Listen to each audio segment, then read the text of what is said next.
अनंत उपकारी परम आराध्य प्रभु महावीर को नमन। परम श्रद्धेय आचार्य प्रवर, श्रद्धेया साध्वी प्रमुखाश्री जी, श्रद्धेय मुनिश्री राजगरण जी स्वामी, सादर सभक्ति वंदना।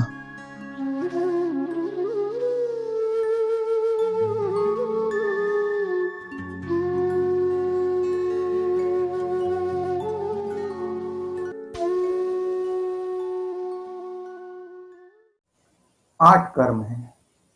उसमें पहला कर्म है ज्ञानावरणीय कर्म।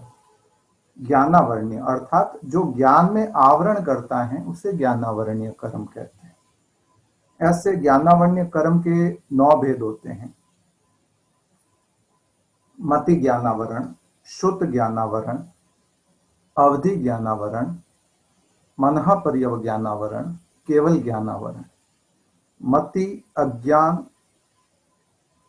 शुद्ध अज्ञान और विभंग अज्ञान के भी इसी के अंतर्गत भेद निहित होते हैं। फिर भणन गुणन। भणन गुणन का अर्थ होता है कि कई लोगों की जिज्ञासा रहती है, शंका भी कह सकते हैं कि मैं कुछ भी पढ़ता हूं मुझे याद नहीं होता है, तो उसमें ये एक कारण बनता है भणन गुणन। तो भगवान ने जो 9 भेद बताए हैं ज्ञानावरणीय कर्म के, 5 ज्ञान, 3 अज्ञान, भणन गुणन, यानी कुछ भी पढ़ने लिखने सुनने में, जैसे आपने ये वेबिनार अटेंड किया तब तक तो ठीक है, बाद में वापस भूल गए, याद नहीं रहती है कोई चीज, तो ये सारा इसी के अंतर्गत समाहित हो जाता है। 5 ज्ञान, ऐसे मति ज्ञान, श्रुत ज्ञान और अवधि ज्ञान, इधर 3 अज्ञान है, वो एक ही है, पात्रता की दृष्टि से भेद है, बाकी कोई भेद नहीं है। मति ज्ञान 5 इंद्रिय और मन की सहायता से होने वाला ज्ञान मति ज्ञान कहलाता है। 5 इंद्रिय, आंख, कान, नाक, जीभ और स्पर्शनेंद्रिय, इन 5 इंद्रियों के माध्यम से और मन के द्वारा होने वाला ज्ञान मति ज्ञान कहलाता है। मैं बोल रहा हूं, आप सुन रहे हैं, ये मति ज्ञान के द्वारा आप सुन रहे हैं और देख भी रहे हैं। तो मति ज्ञान वर्तमान कालिक होता है, तत्कालिक, एट प्रेजेंट। इसके भगवान ने भेद प्रभेद किए हुए हैं, कई भेद आते हैं इसके अलग अलग। अवग्रह, ईहा, अवाय, धारणा। आप सोच रहे होंगे ये शब्द थोड़े, अगर किसी के तत्व ज्ञान नया है तो उनके लिए शब्द नए हो सकते हैं, मगर व्यवहारिक धरातल पर यदि मैं एग्जाम्पल दूं तो प्राय ग्रंथों में एक एग्जाम्पल प्रचलित होता है कि कोई व्यक्ति अंधेरे में जा रहा था, सामने से उसे एक दीवार के ऊपर रस्सी लटकती हुई दिखी। पहला शब्द उसके मन में क्या आएगा, या जिज्ञासा क्या उत्पन्न होगी, या शंका क्या होगी, ये क्या है? ये अवग्रह हो गया। कोई भी वस्तु को हमने देखा वह अवग्रह हो गया। ईहा यानी भीतर कुतूहल हुआ, शंका हुई कि ये क्या है। अवाय, अवाय का अर्थ होता है कि इस निर्णय तक पहुंचना कि ये क्या है। जैसे हिल रही है, मन में आया कहीं ये सांप तो नहीं है, या रस्सी तो नहीं है, या तो रस्सी है या सांप है, दोनों में से एक हो सकता है। तो अवग्रह का अर्थ हो गया ये क्या है। यह अर्थात कंफ्यूजन वाली स्थिति कि ये रस्सी है या सांप है। अवाय अर्थात उस चीज को परफेक्ट कर लेना कि नहीं ये रस्सी नहीं है, सांप है, या ये सांप नहीं है, रस्सी है। और धारणा उस चीज को हमेशा के लिए अपने भीतर समाहित करके रख देना। कोई भी नई चीज आप लाइफ में फर्स्ट टाइम देखते, कहीं शादी में गए, खाने की कोई नई वैरायटी देखी, पहले मन में आएगा नहीं ये चीज क्या है, ये मिठाई है या नमकीन है, ये कोई सब्जी की वैरायटी तो नहीं है, या कोई स्नैक्स तो नहीं है। तो ये जितनी किंतु परंतु हो रहे हैं ये सारे अवग्रह ईहा, और किसी निर्णय तक पहुंच जाना अवाय कहलाता है, और उससे याद रखना भविष्य के लिए धारणा कहलाता है। धारणा के संदर्भ में एग्जाम्पल देने का प्रयास करूं बर्गर, बर्गर। दिमाग में शेप बन गया ना बर्गर का, कैसा होता है? एक ब्रेड ऊपर होता है, एक नीचे होता है, बीच में सॉस लगाया हुआ था, व्हाइट सॉस या जो भी उसका होगा, चटनी। फिर बीच में एक टिक्की होती है, फिर ऊपर नीचे जो भी डालना होता है, सलाद होता है, और वो बना हुआ होता है। मैंने बर्गर का, आपके दिमाग में सीधा यही पोज आया, बर्गर का।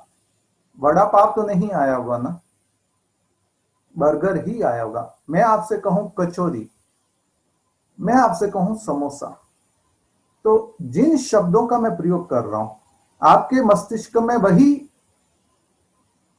चित्रांकित हो जाता है, आपके दिमाग में सीधा वही पोज आता है, वही फोटो आता है। मैंने कचौरी कहा तो गोल कचौरी आएगी, समोसा त्रिकोण होता है, आपके दिमाग में कचौरी के समय समोसा नहीं आएगा। तो ये सारे होते हैं धारणा के अंतर्गत।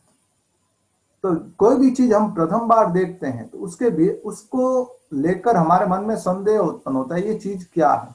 कोई नया फ्रूट आता है, आप पूछते ना ये चीज क्या है, ये कड़वा होता है या मीठा होता है? आपने टेस्ट किया, अरे ये तो मीठा है। तो एक बार टेस्ट किया, आपको मीठा लगा, आपने उसको धारणा बना दिया। आगे कभी भी ये फ्रूट देखूंगा तो कहूंगा ये मीठा होता है, ये फीका होता है, ये तीखा होता है, ये कड़वा होता है। तो ये जो धारणा कहलाती है, जो धारण करके रखना, यानी लॉन्ग लाइफ के लिए। और ये धारणा ऐसी भेद है मति ज्ञान का, जो जिंदगी के साथ भी और जिंदगी के बाद भी, फ्यूचर में भी ये साथ रहने वाला रहता है। धारणा के 3 भेद होते हैं।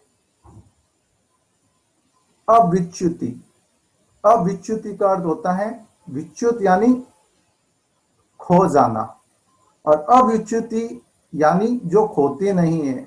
इधर ये भी ले सकते हैं अर्थ इसका कि जो चीज एज इट इज हमें याद रहती है उसे अविच्युति कहते हैं।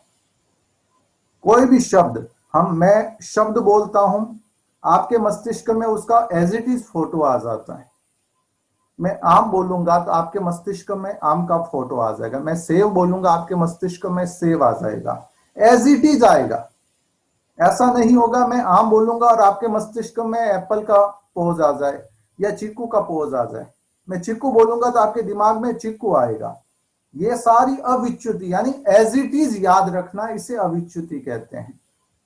ये हम कई घटनाएं, हम कई क्रियाएं, कार्यकलाप हम कर रहे हैं, बस हमें मालूम नहीं कि ये इस तरह से भी भेद प्रभेद भगवान ने किए हैं। तो धारणा के 3 भेद होते हैं। पहला है अविच्युति, अर्थात उसे एज इट इज याद रखना। अब जो चीज याद है उसे जन्म जन्मांतरों तक याद रखना। अविच्युति का कालमान संख्यात समय हो सकता है, साल, 2 साल, 5 साल, 10 साल, 50 साल, 100 साल, या जितना आपका आयुष्य उतना आप याद रख सकते हैं। मगर जो चीज बार बार कंटिन्यूटी में होती रहती है, अब जैसे किसी की कोई फेवरेट मिठाई है तो वो उसको बार बार यदि खाता रहता है ना, कभी भी देखा अरे रसगुल्ला मेरा फेवरेट है, खाया, 2-3 महीने बाद वापस देखा, खाया। कहीं का कोई आइटम फेमस होता है, जैसे अमुक दुकान है, जैसे नमकीन की दुकान, उधर की कोई नमकीन फेमस है, तो वहां जब भी गए वो खा ली। ये अविच्युति, अर्थात उधर से जब भी जाएंगे वो चीज याद आ जाएगी। और जब हम बार बार खाते रहते हैं तो वो हमारे संस्कार के रूप में परिणत हो जाती है, जिसे हम वासना कहते हैं तत्व की भाषा में। अविच्युति, जो चीज हम बार बार करते रहते हैं, याद करते रहते हैं, वह हमारी वासना के रूप में, हमारे संस्कार के रूप में परिणत हो जाती है। और ये वासना संख्यात असंख्यात काल तक हमारे साथ कंटिन्यू रहती है। यदि हमारे आगामी भव या अतीत के भव संगी के हो रहे हैं कंटिन्यू, तो वो हमें चीज याद रहेगी। संख्यात भव कहा जाता है। कुछ संप्रदाय में इसे 900 भव माना जाता है, मगर कुछ संप्रदाय की मान्यता है, विशेषकर मैं जैसे तेरापंथी हूं, तो तेरापंथ धर्म संघ की मान्यता है कि जीव 9 भव तक याद रख सकता है अपने अतीत को। जो हम कहते हैं ना जाति स्मरण ज्ञान, वो जाति स्मरण ज्ञान इसी वासना का भेद है। अवग्रह ईहा अवाय धारणा, धारणा के अंतर्गत भी अविच्युति, दूसरा भेद आता है वासना। तो ये जाति स्मरण ज्ञान जो है, कई ऐसे भी श्रोता होंगे जिनके लिए जाति स्मरण ज्ञान नया शब्द होगा, तो मैं इतना बता दूं कि जाति स्मरण ज्ञान में क्या होता है कि कोई घटना हमारे सामने घटित हुई, हमारे लाइफ की फर्स्ट टाइम वो घटना घटित हो रही, हमें मालूम नहीं, मगर जैसे ही वह कोई भी घटना, कोई भी शब्द हमने सुना, देखा या कुछ भी हमारे सामने हुआ, उससे हमारी एक भीतर से अनकॉन्शियस माइंड एक्टिव हो जाता है कि अरे ये तो कहीं सुना हुआ, अरे ये तो कहीं देखा हुआ, अरे ये तो कहीं चखा हुआ, अरे ये तो कहीं किया हुआ है, अरे ये तो शब्द कहीं सुना हुआ है। ये बार बार चिंतन जब चलता रहता, अनुप्रेक्षा होती रहती, तो उस जीव को जाति स्मरण ज्ञान हो जाता है। वह मति ज्ञान का भेद है, और मति ज्ञान में भी धारणा, धारणा के अंतर्गत भी वासना का भेद है, जिसके माध्यम से वह अपने अगर संगी के भव है अतीत के, वो 9 भव तक देख सकता है। जैन आगमों में कई ऐसे एग्जाम्पल हैं जहां जाति स्मरण ज्ञान का उल्लेख आता है। भगवान महावीर ने तो कईयों को जाति स्मरण ज्ञान करवा दिया, चाहे चंड कौशिक सर्प हो। भगवान महावीर कहते हैं बुझ बुझ चंड कौशिक, हे चंड कौशिक शांत हो जाओ, शांत हो जाओ। तुमने अतीत के जन्मों में संयम स्वीकार किया था, तुम्हें याद नहीं है, कषाय के कारण तुम्हारी गति बिगड़ गई, तुम एक तिर्यंच योनि में आ गए। इतना सा कहना था कि उसको जाति स्मरण ज्ञान हो गया। किसी ने अनुत्तर विमान का सुना प्रवचन में, उसको जाति स्मरण ज्ञान हो गया। किसी ने आचार्य को देखा, उसको जाति स्मरण ज्ञान हो गया। कितने एग्जाम्पल भरे पड़े हैं जैन आगमों के अंतर्गत जाति स्मरण ज्ञान से। जितने आपको मालूम शायद होगा या नहीं मैं नहीं जानता, मगर मैं ये मानकर ही बता रहा हूं कि आपको शायद जानकारी नहीं है। जैसे मनुष्य श्रावक होते हैं, वैसे तिर्यंच भी श्रावक श्राविकाएं होते हैं। मनुष्य श्रावक तो संख्यात है, बहुत कम है, काउंटेबल है, मगर तिर्यंच श्रावक श्राविका असंख्यात है। अब बताओ, साधु साधु कर्म भूमि में होते हैं, 15 कर्म भूमि में है, 2.5 द्वीप में है, मगर 2.5 द्वीप के बाहर भी असंख्याता मछलियां हैं, ऐसे जानवर है, ऐसे पक्षी है जो श्रावक है, 11 व्रती है। हम 12 व्रती श्रावक होते हैं, तिर्यंच 11 व्रती होते हैं, उनका 12वां व्रत पुष्ट नहीं होता है। वे साधु साध्यों को सुपात्र दान नहीं दे पाते हैं, स्थान आदि वस्तु आदि कुछ भी नहीं दे पाते, इसीलिए वे 11 व्रती होते हैं तिर्यंच। मनुष्य 12 व्रती हो सकता है, जो सुपात्र दान देता है, शय्यातर बनता है, वस्त्र पात्र जो भी चीज की अपेक्षा होती है साधु साध्यों को, वो अगर देता है तो वह 12 व्रती कहलाता है। तिर्यंच श्रावक 11 व्रती होते हैं, और मनुष्य से ज्यादा तिर्यंच श्रावक है, अनकाउंटेबल। मनुष्य की संख्या तो 29 अंकों की है, 29 डिजिट की, 29 डिजिट की संख्या है मनुष्य की। इससे ज्यादा भी नहीं होते, इससे कम भी नहीं होते। मैक्सिमम मनुष्य भगवान अचितनाथ प्रभु के समय थे, उस समय 999 अर्थात 99999 29 बार लिख दो, ये मैक्सिमम मनुष्य होते हैं। और जगन्य मनुष्य होते हैं 1 1 1 1 1 1 1 को 29 बार लिख दो, 29 टाइम्स 1 लिख दो, 1 लिख दो, ये जगन्य मनुष्य होते हैं। और उत्कृष्ट मनुष्य होते हैं 29 9 को 29 बार लिख दो, 29 9 मनुष्य होते हैं भगवान अजितनाथ प्रभु के समय, या उत्सर्पिणी काल में 23वें तीर्थंकर के समय। और जगन्य मनुष्य, मिनिमम मनुष्य होते हैं इस छठे आर्य के संपन्नता के समय, और जब पहला आर्य शुरू हो रहा होता ना, उसके संधि काल में होते कुछ समय के लिए 1 1 1 1 1 जगन्य। तो मनुष्य श्रावक कितने होंगे? ज्यादा से ज्यादा 20 डिजिट, 22 डिजिट या 29 डिजिट के हो सकते हैं, उससे ज्यादा नहीं हो सकते। मगर तिर्यंच श्रावक अनकाउंटेबल 194 डिजिट से भी बड़ी संख्या है। जैन गणितानुयोग के अंतर्गत 194 अंकों की 194 डिजिट की संख्या को काउंटेबल माना है। आज की जो मैथमेटिक्स है वो तो 19 डिजिट की है, अब ज्यादा खींचतान कर लोगे 30 डिजिट हो जाएंगे, मगर उससे आगे कुछ नहीं है। मिलियन, बिलियन, ट्रिलियन, करोड़, अरब, 10 अरब, खरब, 10 खरब, पद्म, 10 पद्म, नील, 10 नील, शंख, 10 शंख, ये हो गया 19 डिजिट, 19 डिजिट, इससे आगे की नहीं है। मगर जैन गणित है वो 194 अंकों की संख्या को काउंटेबल मानती है। 194 डिजिट, जिसमें 54 डिजिट होते हैं और 140 जीरो होते हैं। 84 लाख, 84 लाख को 84 लाख से 28 टाइम्स मल्टीपल करो, गुणा करते रहो। 84 लाख को 84 लाख से 28 बार गुणा करो, जो संख्या आती है उसे संख्यात कहते हैं, अनकाउंटेबल। उसके आगे असंख्यात काल शुरू होता है। तो तिर्यंच श्रावक असंख्यात, अनकाउंटेबल है, और जितने तिर्यंच श्रावक बनते हैं वे सारे के सारे जाति स्मरण ज्ञान से बनते हैं। मैं ये मंगल कामना करता हूं कि आप में से किसी की गति बिगड़े नहीं, सुधरे, और गति प्रगति करते हुए आप तीसरे भव में ही मोक्ष श्री का वर्ण करें। मैं ये आपके लिए मंगल कामना करता हूं। मगर बाई चांस किन्हीं कारणों से आपकी अगर तिर्यंच की गति हो गई, तो ये जितना आप सुन रहे हो धर्म की बात, चाहे साधु साध्वियों से हो, श्रावक श्राविकाओं से हो, ऑडियो के माध्यम से हो, या वेबिनार के माध्यम से हो, या यूट्यूब के माध्यम से हो, किसी भी प्लेटफॉर्म पर आप जो भी जानकारी ग्रहण कर रहे हैं धर्म से रिलेटेड, अतीत आगामी भाव में जैसे ही कहीं भी वे शब्द गूंज रहे होंगे, चाहे नवकार मंत्र हो, कोई साधु साध्वी प्रवचन कर रहे हैं, उसी समय आपने खाली एक नाम सुना, मति ज्ञान, जाति स्मरण ज्ञान, ये शब्द सुनते ही उस समय कान में जैसी जिस तिर्यंच के पड़ा, उसके एक तरह से आत्मचेतना जागृत, तो अरे ये शब्द कहां से सुना, ये तो कहीं सुना हुआ लग रहा है, ये तो कहीं मैंने सुना था, कहां सुना, करते करते करते उसको जाति स्मरण ज्ञान हो जाएगा, अतीत के जन्म देखना शुरू कर लेगा, और वहीं तत्काल प्रभाव से वह 11 वृत्ति श्रावक बन जाएगा।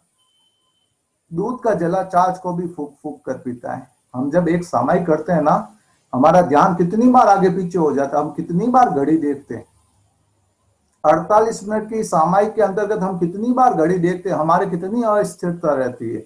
मगर जो तिर्यंच श्रावक होते हैं ना, वे मछली पानी के अंदर सामायिक कर रही होती है, समुद्र के पानी में, सचित पानी भी हो सकता है। एक चिड़िया पेड़ के ऊपर बैठी बैठी, वो पेड़ सचित भी हो, सचित ही होगा, तो उस सचित पेड़ के ऊपर बैठी बैठी सामायिक कर लेती है। शेर जंगल में बैठा बैठा सामायिक कर लेता है। हमारे द्रव्य सामायिक होती है कि मुखवस्त्रिका, पूंजनी, आसन, पचेवड़ी आदि आदि हम लेके बैठते हैं।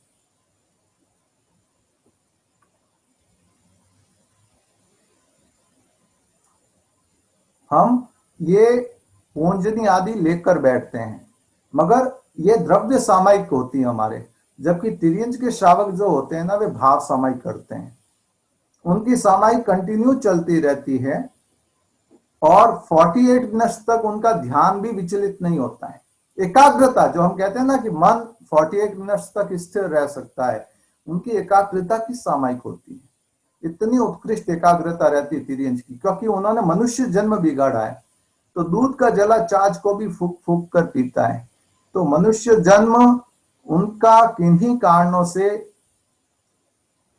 व्यर्थ हो गया, चला गया, किन्हीं कारणों से गलत समय आयुष्य बंधन हो गया, तो इसीलिए वे अपना मनुष्य जन्म बिगाड़ते हुए भी तिर्यंच का भाव सुधारने के लिए तत्काल वे उसी समय जाति स्मरण ज्ञान जैसे ही होता है, कई तो तिर्यंच उसी समय संथारा कर लेते हैं, जैसे चंड कौशिक ने किया, संथारा ले लिया। और कई तिर्यंच श्रावक ऐसे होते हैं जो अपनी वे साधना करते रहते हैं, त्याग प्रत्याख्यान करते रहते हैं, पोषण करते रहते हैं, अष्टप्रहरी पोषण। हम तो कब करते हैं मालूम नहीं, संवत्सरी को भी उपवास किया या नहीं किया ये भी सोचना पड़ेगा, कहीं इम्यूनिटी कमजोर ना हो जाए। मगर तिर्यंच श्रावक भी पोषण करते हैं और उत्कृष्ट भावों से करते हैं, और मरकर वे 8वें देवलोक तक चले जाते हैं। जाति स्मरण ज्ञान उत्कृष्ट 9 भाव तक हम देख सकते हैं। ये मति ज्ञान का भेद होता है। मैंने संक्षिप्त में इसको एक्सप्लेन करने का प्रयास किया। अवग्रह, ईहा, अवाय, धारणा। धारणा के अंतर्गत भी 3 भेद होते हैं। अविच्युति अर्थात एज इट इज याद रखना, अंश मात्र भी फेरफार नहीं। मैं काला जामुन बोलूं तो आपके मस्तिष्क में काले जामुन का फोटो होना चाहिए, आलू बुखारे का नहीं। मैं आलू बुखारा बोलूं तो आलू बुखारे का पोज आएगा, उसी तरह के टमाटर का नहीं। टमाटर और आलू बुखारा दिखने में एक जैसा ही होता है, सिमिलर होता है, फर्क तो है 19-21 से ज्यादा का होगा, मगर पोज आपके मस्तिष्क में वही आएगा। तो ये सारी अविच्युति हो गई। धारणा, अविच्युति, वासना का अर्थ हो गया जो संख्यात असंख्यात काल तक, जन्म जन्मांतरों तक रहता है, हमारे संस्कार के रूप में। हम कहते हैं ना कि पूर्व जन्म के संस्कार है। किसी को देखते ही वो अच्छा लगता है, किसी को देखते ही गुस्सा आ जाता है, ये सारे पूर्व जन्म के संस्कार रहते हैं हमारे। और तीसरा भेद होता है स्मृति, जो हमारे संस्कार के रूप में हमारे मौजूद है, उसकी स्मृति करना। अरे ये चीज तो कहीं सुनी हुई, अरे ये चीज तो कहीं खाई हुई है, अरे ये मिठाई तो कहीं देखी हुई है, ये स्मृति कहलाती है, यानी उन चीजों को याद करना। तो संक्षिप्त के अंतर्गत, हालांकि भेद प्रभेद करने जाऊं तो इसके और भी कई भेद प्रभेद होते हैं। बहुविध, अबहुविध, बहुग्राही, अबहुग्राही, ऐसे भेद प्रभेद कई होते हैं। जैसे आपने कोई भी म्यूजिक सुना होगा ना, जैसे कोई आप सॉन्ग सुनते हैं तो उसमें कई तरह के इंस्ट्रूमेंट बज रहे होते हैं। बांसुरी भी होती है, पियानो भी होता होगा, गिटार भी होता होगा, ढोलक भी होगा, तबला भी होगा, और भी कितने वैरायटी होती है। आप उनको सुन रहे, इतनी वैरायटी को सुन रहे हैं, आपको सुनाई भी दे रहा है, ये हो गया बहुविध। अबहुविध अर्थात आपको मालूम कुछ नहीं पड़ रहा, बस एक साथ आवाज आ रही, गूंज रही आवाज, ये अबहुविध हो गया। बहुग्राही, अबहुग्राही, बहुग्राही का अर्थ हो गया कि आप इतने इंस्ट्रूमेंट बज रहे, उसमें से आपने बांसुरी की आवाज को सुनने का प्रयास किया और उसमें आप ये एनालिसिस करे ये इधर सुर ताल चेंज हो रहे हैं, इधर ये अच्छे से बजा रहा है या इधर नहीं बज रही है। किसी एक इंस्ट्रूमेंट को जो हम कैचअप कर लेते हैं 10 इंस्ट्रूमेंट में से, तो वह होता है बहुग्राही। किसी को भी अबहुग्राही यानी बहुविध ग्राही, अबहुविध ग्राही यानी किसी एक इंस्ट्रूमेंट को पकड़ नहीं पाना, सामूहिक रूप से जो सुनाई दे रहा वही सुनाई देना। तो ऐसे कई भेद प्रभेद भी होते हैं इनके। तो मति ज्ञान है जो वर्तमान कालिक होता है, 5 इंद्रिय और मन से होता है। आप सुन रहे हैं, देख भी रहे हैं, तो ये वर्तमान कालिक होने वाला मति ज्ञान है। आप मुझे देख भी रहे हैं, सुन भी रहे हैं। दूसरा भेद आता है श्रुत ज्ञान। मति ज्ञान श्रुत ज्ञान का जोड़ा होता है। श्रुत ज्ञान का अर्थ होता है शब्द संकेत के माध्यम से समझने और समझाने की जो शैली है उसे श्रुत ज्ञान कहते हैं। मैं बोल रहा हूं, आप सुन रहे हैं, मेरी बॉडी लैंग्वेज भी चल रही, कभी कभी हाथ भी चल रहे हैं, तो शब्द संकेत के माध्यम से समझने और समझाने की शैली को श्रुत ज्ञान कहते हैं। मैं एक्सप्लेन कर रहा हूं, यह श्रुत ज्ञान है, क्योंकि शब्द और संकेत दोनों इसमें सम्मिलित है। यह श्रुत ज्ञान कहलाता है। आप सुन रहे हैं, सुनने का कार्य मति ज्ञान का है, मगर उसके ऊपर जो एनालिसिस हो रहा है कि ये समझ में आ रहा है, ये नहीं आ रहा, ये थोड़ा हार्ड हो गया, ये इजी हो गया, ये एग्जाम्पल नया है, ये सारा शुद्ध ज्ञान, उसका जो हम एनालिसिस करते हैं वह शुद्ध ज्ञान कहलाता है। मति ज्ञान वर्तमान कालिक होता है, शुद्ध ज्ञान त्रैकालिक होता है। अभी संयोजिका जो संयोजन करने वाले थे, उन्होंने जो पास्ट 6 सेशन हुए हैं, 6 पार्ट में जो कर्मवाद चला उसका उल्लेख किया। यह शुद्ध ज्ञान है। शब्द संकेत के माध्यम से समझी हुई बात को हम वापस समझाते हैं, वह शुद्ध ज्ञान कहलाता है। मति ज्ञान वर्तमान कालिक होता है, शुद्ध ज्ञान त्रैकालिक होता है, कल भी, आज भी और कल भी रहने वाला होता है। तो ये सारा इसका भेद प्रभेद चलता है। श्रुत ज्ञान के भी ऐसे कई भेद प्रभेद होते हैं, अक्षर श्रुत, अनक्षर श्रुत। कुछ भी हम पढ़ते हैं तो अक्षर होते हैं ना, किसी को तमिल आती है, किसी को हिंदी आती है, किसी को इंग्लिश आती है, तो वो जैसे ही पढ़ता है उससे उसको नॉलेज होता है, तो ये अक्षर श्रुत हो गया। अनक्षर श्रुत होता है संकेत के माध्यम से, जिसमें अक्षर नहीं होता। मैंने जैसे ही फोटो के ऊपर एक अंगुली की, इसका मतलब हो गया चुप हो जाओ, शांत हो जाओ। मैंने ताली बजाने का इशारा किया, इसका मतलब ताली बजाओ। मैंने इशारा किया बैठ जाओ, मैंने इशारा किया खड़े हो जाओ। ये सारे अनक्षर श्रुत कहलाते हैं। शब्द संकेत के माध्यम से समझने समझाने की शैली, तो कई जगह हम बोलकर करते हैं, कई जगह इशारों से करते हैं। तो ये सारे शुद्ध ज्ञान के अंतर्गत आते हैं। एक छोटे से छोटा जीव भी होता है ना, उसको भी कुछ ना कुछ नॉलेज होता है। एकेंद्रीय जीव है, चाहे वह अव्यवहार राशि का जीव है, वह मिथ्यात्वी होता है, मगर फिर भी उसके मति अज्ञान शुद्ध अज्ञान है। उसको भी थोड़ी सी जागरूकता है, उज्ज्वलता है।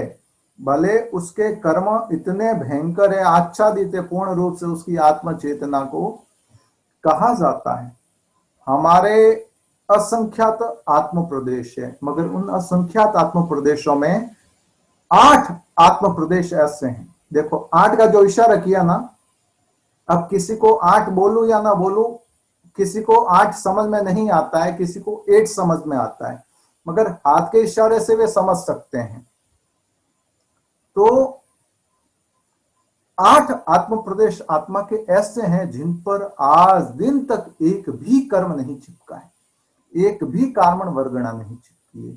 और इन 8 आत्म प्रदेशों के कारण ही आत्मा का अस्तित्व टिका हुआ है, जीव का अस्तित्व टिका हुआ है। यदि उन 8 आत्म प्रदेशों पर भी कारण वर्गणा लग जाती तो जीव अजीव में परिणत हो जाता। उन 8 आत्म प्रदेशों के कारण ही जीव का अस्तित्व टिका हुआ है। तो ये 8 आत्म प्रदेश उस अव्यवहार राशि के निगोद के जीव के भी उजले हैं अनादिकाल से, जिसने उसके अस्तित्व को टिकाए हुए रखा है। तो इसीलिए उनमें भी मति ज्ञान शुद्ध ज्ञान, मति अज्ञान शुद्ध ज्ञान होता है। मिथ्यात्वी जीव होगा तो उसका पात्रता के कारण अज्ञान कहलाएगा, और सम्यक्त्वी जीव होगा तो उसका ज्ञान कहलाएगा। हर जगह कुछ ना कुछ भेद प्रभेद रहता है। कोई किसी को आस्तिक कहता है, कोई किसी को नास्तिक कहता है, कोई किसी को मिथ्यात्वी कहता है, कोई किसी को सम्यक्त्वी कहता है, कोई किसी को काफिर कहता है, कोई अलग अलग शब्द अलग हर जगह उपलब्ध होते हैं, उपयोग में आते हैं। तो ये मति ज्ञान शुद्ध ज्ञान का जोड़ा होता है। तो अभवी जीव है, चाहे अव्यवहार राशि का जीव है, उसके भी ये रहते ही हैं, मगर वो अज्ञान के रूप में। शुद्ध ज्ञान और मति ज्ञान, इसके अलावा तीसरा आता है अवधि ज्ञान। अवधि ज्ञान प्रत्यक्ष ज्ञान होता है, और जबकि ये मति ज्ञान शुद्ध ज्ञान परोक्ष ज्ञान है। परोक्ष का अर्थ होता है इसके लिए हमें निमित्त की अपेक्षा रहती है। आपको कुछ भी देखना है तो आंखों की अपेक्षा रहेगी, सुनने के लिए कानों की अपेक्षा रहेगी। आप ये वेबिनार अटेंड कर रहे हैं तो इसके लिए आपको कान और आंख दोनों की अपेक्षा रहेगी।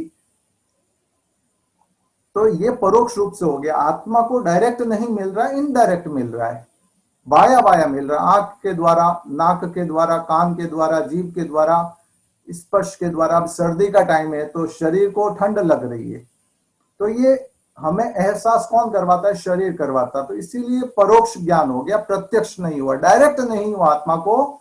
इसके लिए माध्यम चाहिए, निमित्त चाहिए, मीडिएटर चाहिए। तो ये प्रत्यक्ष अप्रत्यक्ष ज्ञान या परोक्ष ज्ञान कहलाता है।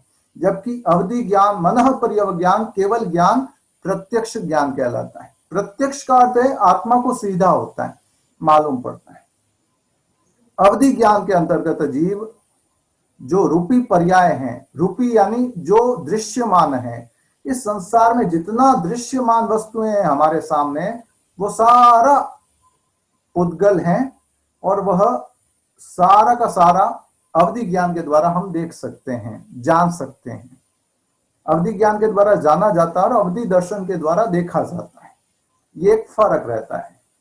तो अवधि ज्ञान क्या होता है कि इसके माध्यम से हम यहां बैठे बैठे कहीं के भी कोई घटना घटित हो रही उसको हम जान सकते हैं, देख सकते हैं, समझ सकते हैं, महसूस तो खैर नहीं कर सकते मगर मालूम कर सकते हैं। कई लोग होते हैं ना, जैसे अवधि ज्ञान भी दो तरह से होता है। एक तो होता है भव प्रत्ययिक, यानी जन्म से मिलता है, वो होता है देवता और नरक के जीवों को। और दूसरा होता है गुण, गुण के कारण, गुणों के कारण, साधना के कारण, वो होता है तिर्यंच और मनुष्य को। देवता और नरक के जीवों को जन्म से ही अवधि ज्ञान होता है या विभंग ज्ञान होता है। उन्हें कुछ मालूम करने की अपेक्षा नहीं होती है। इसीलिए होता है ना, किसी को देवी देवता आते हैं, शरीर में भाव आते हैं, कहीं भाव कहते हैं, कहीं पंड कहते हैं, उनको पूछने लोग जाते हैं। वो पूछते भी है कि मेरे ये समस्या है, कब समाधान हो जाएगा, वो बताते हैं। और कई बार सही भी होता है और कई बार सही नहीं होता है। तो देवी देवताओं को जन्मजात अवधि ज्ञान है। अवधि ज्ञान कब होता है? जब अवधि ज्ञानावरण कर्म का क्षोभशम होता है। और देवी देवताओं के या नरक के अवधि ज्ञानावरण कर्म का क्षोभशम नहीं है, उनका क्षोभशम जनित ज्ञान नहीं है। क्षोभशम का अर्थ होता है कि कर्मों का हल्कापन हो जाना, कर्मों का झड़ जाना या दब जाना, वह क्षोभशम कहलाता है। तो देवता और नरक के जीवों को अवधि ज्ञानावरण कर्म का क्षोभशम नहीं होता है। उनके अवधि ज्ञानावरण कर्म का प्रदेशोदय चलता है, विपाकोदय नहीं होता है। हमारे विपाकोदय हैं, प्रदेशोदय भी है, विपाकोदय भी है, इसीलिए हमें अवधि ज्ञान नहीं है। हम यहां बैठे हैं, हमें किसी से बात भी करनी होती है ना, वीडियो कॉल करना होता है ना आज के समय व्हाट्सएप कॉल, आपने वीडियो कॉल कर दिया, किसी से वीडियो कॉल कर दिया। यदि अवधि ज्ञान होता तो आप यहां बैठे किसी को भी देख सकते थे, जान सकते थे। यहां बैठे सिमंदर स्वामी तक अपनी जिज्ञासा भेज सकते थे, वहां से समाधान ले सकते थे। मगर हमारे अवधि ज्ञानावरण कर्म का प्रदेशोदय भी है, विपाकोदय भी है। और देवी देवताओं के क्या होता है, और नरक के जीवों को, देवी देवता तो चलो मान लिया कि पुण्य की पराकाष्ठा भोगने वाले, एक तरह के हॉलिडे पैकेज है, स्विट्जरलैंड का, अमेरिका का, कोई जैसे सिंगापुर घूमने चला गया, कोई कहीं घूमने चला गया, तो एक तरह का वो हॉलिडे पैकेज है, वहां कोई बिजनेस नहीं करता है, एंजॉयमेंट करता है। तो देवी देवता जो है, देवगति जो है, वो एक तरह की हमारी पुण्य ही भोगने का स्थान है। तो वहां तो मान लिया चलो फैसिलिटी होती है अवधि ज्ञान की, मगर नरक में क्यों होती है? कारण कि उनके विपाकोदय नहीं है अवधि ज्ञानावरण कर्म का, जिसके कारण उनको नैसर्गिक जन्म से ही अवधि ज्ञान होता है। देवी देवता तो इन चीजों से, कई जो सम्यक्तवी देव होते हैं वे साधु साध्वियों के जानकारी करते रहते हैं, देखते रहते हैं, कर अमुक मेरे मित्र साधु कहाँ है, अरे अमुक जो उस समय मेरे मित्र थे वो कहाँ है। तीर्थंकरों के ध्यान देते रहते हैं, वहां जाते रहते हैं। और मिथ्यात्वी देव होते हैं, वे कुतूहल करते रहते हैं, अपनी साधना का प्रदर्शन करते रहते हैं किसी न किसी रूप में। कई होते हैं जिनको आध्यात्मिक चीजों में इंटरेस्ट होता है, वो यूट्यूब पर वो देखते हैं। किन्हीं को कॉमेडी पसंद होती है तो यूट्यूब पर वो कॉमेडी के वीडियोस देखते हैं। किसी को म्यूजिक पसंद होता है तो म्यूजिक देखते हैं। किसी को कुछ अश्लील पसंद होता है तो वो अश्लील देखते हैं। तो ये जैसे कैटेगरी होती है, तो वही की वही कैटेगरी देवी देवताओं की होती है। कुछ स्पिरिचुअल आध्यात्मिक जानकारी करने का प्रयास करते हैं अवधि ज्ञान के द्वारा, वे वहां बैठे हैं। तीर्थंकर महावीर, या महावीर तो मोक्ष चले गए हैं, सिमंदर स्वामी क्या प्रवचन कर रहे हैं, वे अपने अवधि ज्ञान से जानते रहते हैं, अपनी जिज्ञासा भेजते रहते हैं। और कई ऐसे भी होते हैं कि कौन कहाँ भोग रहा है, सांसारिक भोग भोग रहा है, मैं देखता हूं किसकी शादी चल रही है, किसी की बारात चल रही है, किसी की लड़ाई हो रही है, वो उसमें इंटरेस्टेड होते हैं, राजनीति में इंटरेस्टेड होते हैं, कौन क्या भाषण दे रहा, कौन सा राजनेता क्या भाषण दे रहा, उसमें इंटरेस्टेड होते हैं। तो जैसे यहाँ की हमारी मति है, वैसी वहां की वहां मति रहने वाली है। जो देवी देवता बने गए तो हमारी तरह से ही है, हमारे जैसे ही तो थे। तो जहां हमारी यहाँ सोच जैसी है वैसी वहां ही रहने वाली है। तो अवधि ज्ञान के अंतर्गत क्या होता है कि हम रूपी पर्याय को देखते हैं जो दृश्यमान है, वर्ण गंध रस जो वर्ण गंध रस स्पर्श भी कह दो तो भी अतिशयोक्ति नहीं, और कृष्ण नील रक्त पीत श्वेत आदि वर्णों से युक्त हैं, कलर से युक्त हैं, रंगों से युक्त हैं। तो जितनी दृश्यमान वस्तुएं हैं वह सारी अवधि ज्ञान के माध्यम से देख सकते हैं। अवधि ज्ञान के 6 भेद होते हैं। एक होता है प्रतिपाती, अनुगामी। अनुगामी का अर्थ होता है कि जो अनुगमन करने पर साथ चलता है। अब जैसे मैं यहां बैठा हूं, गत 2-3 वेबिनार मैंने दूसरी जगह किए थे, आज दूसरी जगह कर रहा हूं। तो अगर मैं जहां बैठकर वेबिनार कर रहा हूं, पहले जहां करता था, यदि मैं वहां बैठकर करूं तो मेरा ज्ञान प्रकट होने लगेगा, मुझे मालूम पड़ने लगेगा अवधि ज्ञान के द्वारा। और मैं वह स्थान अगर छोड़ देता हूं तो वह अवधि ज्ञान मेरे साथ चलने वाला नहीं है। एक होता है अनुगामी, अर्थात वह साथ चलता है। अनानुगामी अर्थात जहां मैं बैठा हूं वहीं पर अगर रहूंगा तो अवधि ज्ञान प्रकट रहेगा, अगर मैं वहां से चला गया तो अवधि ज्ञान भी चला गया। अनानुगामी, अनुगामी, अनानुगामी। एक होता है जो हमें फॉलो करता है और एक फॉलो नहीं करता। वहां अगर हम रहेंगे तो हमें अवधि ज्ञान रहेगा, वहां नहीं है तो हमें अवधि ज्ञान नहीं है। कई लोग कहते हैं ना कि कुछ ऐसे क्षेत्र हैं जहां पर बैठने में सुकून मिलता है, मैं जब भी टेंशन में होता हूं वहां जाकर बैठ जाता हूं। तो एक तरह से आप अवधि ज्ञान इसी अनुरूप समझ सकते हैं। अनुगामी, अनानुगामी। वर्धमान, हीयमान। वर्धमान का अर्थ होता है जो अवधि ज्ञान धीरे धीरे बढ़ता रहता है। अर्थात शुरू में जैसे मुझे अवधि ज्ञान हुआ, मुझे खाली सूरत दिख रहा है, सूरत में क्या घटना घटित हो रही, मैं यहां बैठा देख रहा हूं, जान रहा हूं, देख रहा हूं। फिर धीरे धीरे मेरा अवधि ज्ञान बढ़ने लगा, मुझे आजू बाजू के गांव खेड़े भी दिखने लगे, फिर और बढ़ने लगा, इधर वापी तक, इधर बड़ौदा तक, फिर और बढ़ने लगा, इधर बॉम्बे तक मैं देख पा रहा हूं, इधर अहमदाबाद तक देख पा रहा हूं। फिर धीरे धीरे जो बढ़ता रहता है उससे कहते हैं वर्धमान। हीयमान अर्थात सूरत, शुरू में मुझे पूरा भारत दिख रहा था, अब धीरे धीरे संकुचित होने लगा, 2000 स्क्वायर किलोमीटर दिख रहा है, फिर 1500, फिर 1000, ऐसे करते करते जो संकुचित होता है, घटता रहता है अवधि ज्ञान, उससे हीयमान कहते हैं। 5वां भेद आता है प्रतिपाती। प्रतिपाती का अर्थ होता है कि जो अवधि ज्ञान आने के बाद चला जाए उससे प्रतिपाती कहते हैं। अप्रतिपाती जो आने के बाद जाता नहीं है और केवल ज्ञान में परिणत हो जाता है, उससे अप्रतिपाती कहते हैं।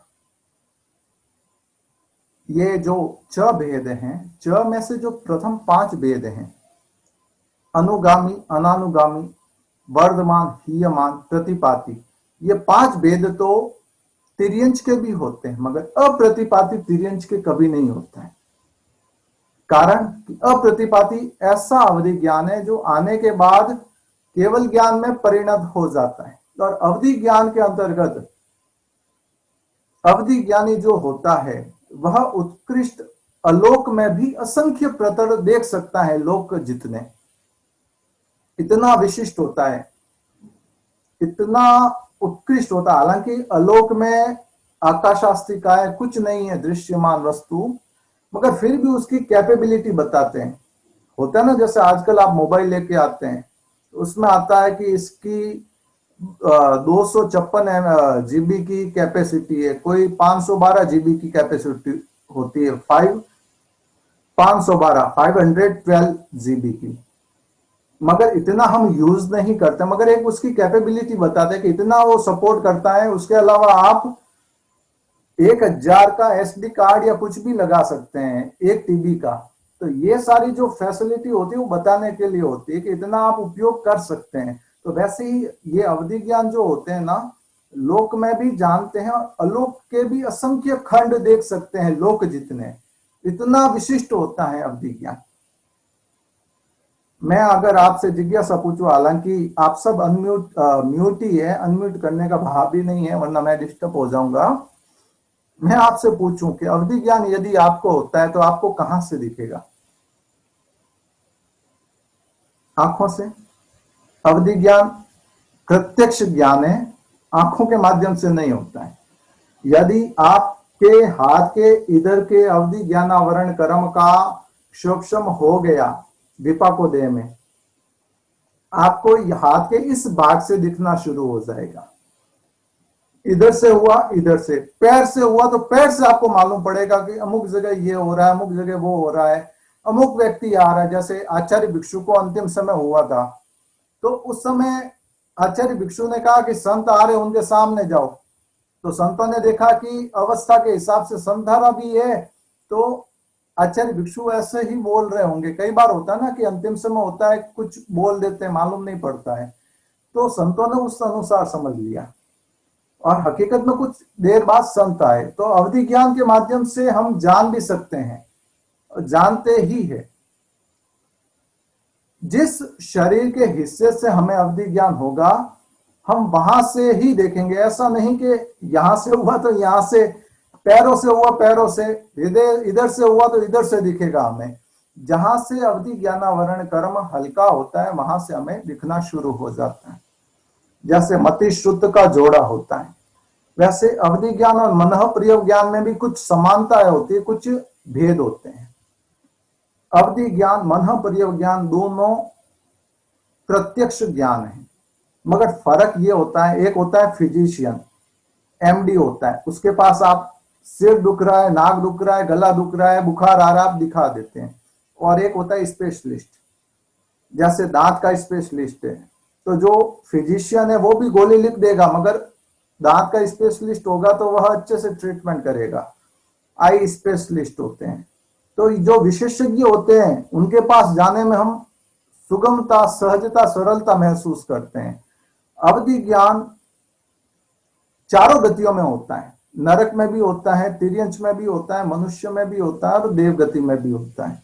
मगर मनः प्रिय ज्ञान केवल और केवल मनुष्य के होता है। मनुष्य में भी संगी मनुष्य, संगी मनुष्य में भी साधु या साध्वी के होता है, और किसी के नहीं।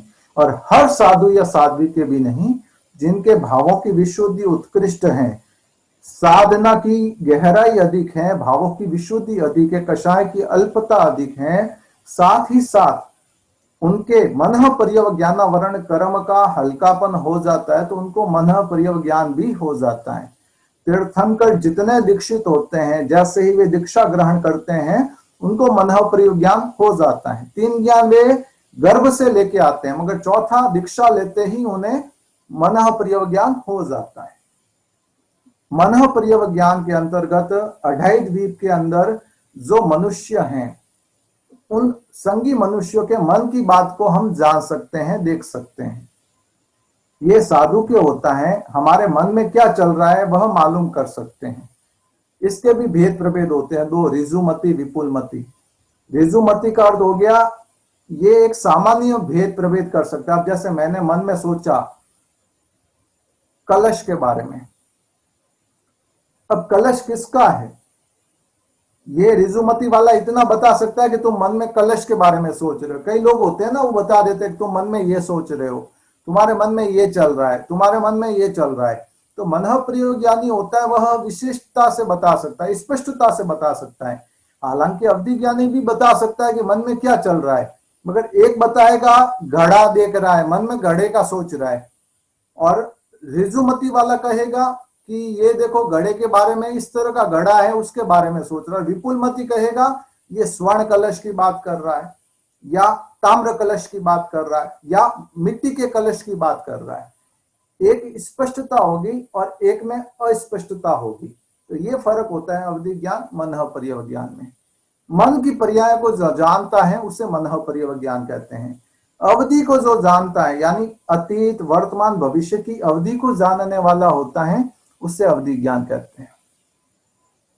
एक बार किसी की जिज्ञासा आई थी, उन्होंने कहा नरेश जी, लगभग 3 साल पहले की बात है, मेरा तो देवी देवताओं से विश्वास उठ गया। मैंने कहा क्यों, क्या हुआ? तो बोले कि मेरे समस्या चल रही थी भयंकर, तो मैंने देवी देवता घर पे आते थे, उनसे समाधान पूछा, तो उन्होंने कहा कि भाई 6 महीना लगेगा तेरे समाधान में, तो 6 महीना तो तेरे को देखना पड़ेगा, उसके बाद ठीक हो जाएगा। 6 महीने व्यतीत हुए ही थे कि वापस वो देवता आने का काम हुआ। पूछा बाबा जी क्या हुआ, तो बोले भाई 6 महीना और लगेगा अभी तेरे, उसके बाद ठीक हो जाएगा। ऐसे का ऐसे करते मैं नरेश जी 2 साल निकाल दिए, और हर बार वो 6 महीना बोलते हैं और कुछ होता ही नहीं है। मेरा तो विश्वास उठ गया। मैंने कहा देखो, मैं ये नहीं कहता कि तुम्हारी आस्था देवी देवताओं के प्रति और घनीभूत हो जाए। मेरा उद्देश्य एक ही है कि आपकी आस्था देवगुरु धर्म में घनीभूत हो, न कि लौकिक देवी देवताओं में। क्योंकि लौकिक देवी देवताओं के सामर्थ्य की बात ही नहीं है कि वे आपका कुछ भी इंच मात्र भी आपका अगर वे हित कर पाए या अहित कर पाए। आपकी कर्म सत्ता अगर पुण्य की पराकाष्ठा से युक्त है तो वे निमित्त बन सकते हैं, अन्यथा वे कुछ नहीं कर सकते। हमारे सामने जीवंत एग्जाम्पल है भगवान महावीर का। तीर्थंकर का अतिशय होता है कि उनके 1 करोड़ देवता सेवा में रहते हैं। ग्वाले आए, कानों में कीले ठोक कर चले गए, कुछ नहीं कर पाए। संगम देव 6 महीने तक कष्ट देता रहा। खुद के किए हुए कर्म है तो कोई बचा नहीं सकता, और खुद के किए हुए कर्म नहीं है तो कोई फंसा भी नहीं सकता। यदि आपकी खुद के अशुभ कर्मों का योग चल रहा है तो आप किसी भी देवी देवता की ताती बांध दो, आप किसी देवी देवता की आराधना कर लो, आप पूनम लगा दो, तेरस लगा दो, जो आपको तिथि जिन देवी देवताओं की आप उनकी यात्रा कर लो, कुछ नहीं होना है। और आपकी अगर पुण्य की पराकाष्ठा आप कहीं नहीं जाओगे तो भी हो जाएगा। करबत विनम्रता से निवेदन करता हूं कि आस्था देवगुरु धर्म में पुष्ट करने का प्रयास करना चाहिए, न कि देवी देवताओं में। मैंने उनको समाधान देते हुए इतना ही कहा कि देखिए, जिन देवी देवताओं के प्रति आपका समर्पण था या आप जिनसे मानते थे कि वो आपको सही राह दिखा देंगे और आपको वो टाइम बता रहे थे, तो देवी देवताओं का भी अवधि ज्ञान होता है ना, वो समय सापेक्ष होता है। किसी को 6 महीने दिखता है, किसी को 3 महीना दिखता है, कोई 2 साल तक देखता है, कोई 5 भाव तक देख सकता है। तो ये इसमें भेद प्रभेद कई होते हैं देवी देवताओं के भी, अवधि ज्ञान आदि के। तो भेद प्रभेद होने के कारण क्या होता है कि जिस देवी देवता के प्रति आपने उनसे पूछा कि मेरी ये समस्या का समाधान कब होगा, तो उनका अवधि ज्ञान केवल और केवल कितना है, 6 महीने तक। अर्थात वे देख रहे हैं कि 6 महीने तक आपकी समस्या का समाधान नहीं हो रहा है, तो वो आशावादी होते हुए ये सोचते हैं कि 6 महीने में नहीं हो रहा तो 6 महीने के बाद हो जाएगा। इसीलिए कहा उन्होंने आपको प्रथम बार कि भाई 6 महीने तो तेरे कुछ होना नहीं, उसके बाद शायद ठीक हो जाए। वापस 5-6 महीने व्यतीत हुए होंगे और वो वापस आए, उन्होंने और 6 महीने देखा। कारण कि 6 महीने बाद उन्होंने वापस जब भी अवधि ज्ञान से देखा या विभंग ज्ञान से देखा तो उन्हें 6 महीने तक और समस्या का समाधान नहीं दिखता है, संघर्ष आपकी लाइफ का हिस्सा दिखता है। तो उन्होंने कहा 6 महीना और लगेगा। ऐसे करते करते 2-3 साल निकाल दिए। गलत वे भी नहीं है, गलत आप भी नहीं है। आपकी जो शंका है वो आपकी जगह सही है कि वो मुझे घुमा रहे हैं। हर बार होता है ना, किसी को हमने कहा भाई मेरे जरूरत है महीने भर के लिए चाहिए, तो वो जवाब क्या देते हैं। जैसे एक वो एग्जाम्पल मेरे को याद आ गया, एक मेरे मित्र हैं, उनके यहाँ कोई आया, वो बोले कि मेरे को खाली इतने समय तक चाहिए, तो वो बोलते यार मेरे उसके बाद छूट आने वाली, उसके बाद मेरे पास आ जाएगा उस समय जरूरत ही नहीं तो क्या करेगा कोई बंदा। मगर वो जवाब न तो किसी से वैर स्थापित करना है, न ये कहना है कि भाई अभी है। तो कई बार ऐसा भी जवाब होता है। तो देवी देवता अपनी जगह सही है और हम अपनी जगह। मैं इतना ही निवेदन करना चाहता हूं कि आस्था अगर करनी है तो देवी देवताओं की अपेक्षा देवगुरु धर्म में कीजिए, क्योंकि जिनको आप अपना आइडल बनाएंगे, कई लोग कहते हैं परम भक्त, मैं इनका परम भक्त हूं, मैं इनका ये हूं, मैं इनका वो हूं। आप जिनको भी आइडल बनाएंगे, किसी को क्रिकेट पसंद है, उसका आइडल कौन होगा? सचिन तेंदुलकर का उस समय सुनील गावस्कर होते थे, वीरेंद्र सहवाग के लिए सचिन तेंदुलकर थे, विराट कोहली के लिए कोई और थे। आज की जनरेशन के लिए विराट कोहली आइडल होंगे या रोहित शर्मा होंगे। आप जिसको अपना आइडल बनाओगे उससे बड़े कभी बन नहीं पाओगे। आपने अगर लौकिक देवी देवताओं को अपना आइडल बनाया, आप उनके परम भक्त बन के रह गए, तो आने वाली गति आपकी व्यंतर गति से ऊपर हो ही नहीं सकती है। भटकाव ही भटकाव है, आपका अटकाव है ही नहीं। इसीलिए अगर किसी को आलम्बन लेना है, किसी को इष्ट बनाना है, तो लौकिक देवी देवता तो कतई नहीं। बनाना ही है तो तीर्थंकर भी नहीं, क्योंकि तीर्थंकर भी जिनको अपना इष्ट मानते हैं, जब दीक्षा ग्रहण करते तो वे भी नमो सिद्धेभ्य या नमो सिद्धाणम बोलते हैं। तो सिद्धों से बड़ा कोई आलम्बन नहीं। जैसा आप इष्ट बनाओगे वैसा आप बन जाओगे। तो बनना क्या है? हमें सिद्ध बुद्ध और मुक्त बनना है। तो सिद्धों से बड़ा कोई आलम्बन नहीं है। जिन सिद्धों को तीर्थंकर भी अपना आइडल मानते हैं, आदर्श मानते हैं, वे उनको अपना जब दीक्षा ग्रहण करते हैं तो उनको नमस्कार करके दीक्षा ग्रहण करते हैं। तो आइडल कौन होने चाहिए? सिद्ध होने चाहिए, निराकार। ऐसे अगर कोई हमारे आइडल होते हैं तो सार्थकता है, अन्यथा कोई मतलब नहीं। मन परिज्ञान यह भी विशिष्ट होता है, अति विशिष्ट होता है। साधु या साध्वी के ही होता है और किसी के नहीं होता है। श्रावक श्राविका के हो नहीं सकता, केवल और केवल साधु साधियों के होता है। पांचवा ज्ञान है केवल ज्ञान। मति ज्ञान, श्रुत ज्ञान, परोक्ष ज्ञान है, अवधि ज्ञान, मन परियोग ज्ञान और केवल ज्ञान प्रत्यक्ष ज्ञान है।